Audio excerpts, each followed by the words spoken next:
కి మనకు కావాల్సిన ఇంగ్రీడియంట్స్ ఇవి.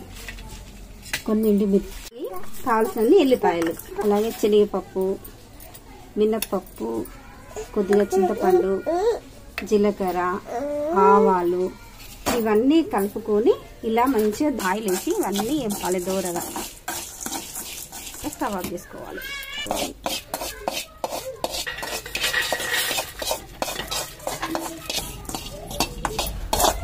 ఆఫ్ చేసి ఇందులో కలిపేసేయాలి.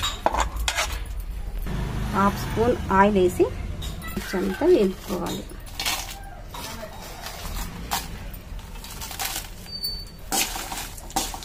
ఇది కూడా కొంచెం దూరగా వేసుకోవాలి. మిర్చి ఇందులో వేసుకోవాలి.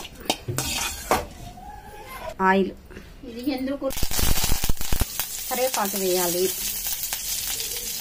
కడిగిన మునగాకులు మంచిగా నీళ్లు లేకుండా ఎండబెట్టి ఇప్పుడు ఇందులో వేసి వేయించాలి. మునగాకు, కారపొడి, ఈ ఆకంతా తడి లేకుండా మంచిగా పొడి పొడిగా రావాలంటే మనకి ఎంత లేదో ఒక 15 నిమిషాలు 10 నిమిషాల టైం తీసుకు. ఈ మునగాకంతా పొడి అయ్యేంత వరకు వేపుతా ఉండాలి. మనకు సౌండ్ రావాలి, గలగల అని సౌండ్ రావాలి. పొడిలాగా ఇలా రావాలి.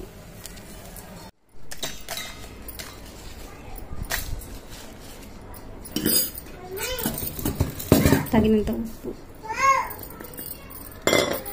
మిక్సీ పట్టుకోవాలి.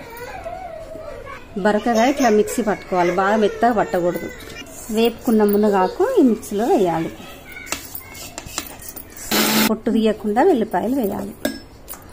ఎంతో రుచికరమైన మునగాకు కారపొడి రెడీ అయింది. మునగాకు పొడి అంతా రెడీ చేసుకుని మనం ఒక డబ్బాలో స్టోర్ చేసుకుని పెడితే 2 నెలలైనా 3 నెలల మనకు నిల్వగా ఉంటుంది. మన ఆరోగ్యానికి చాలా మేలు చేస్తుంది.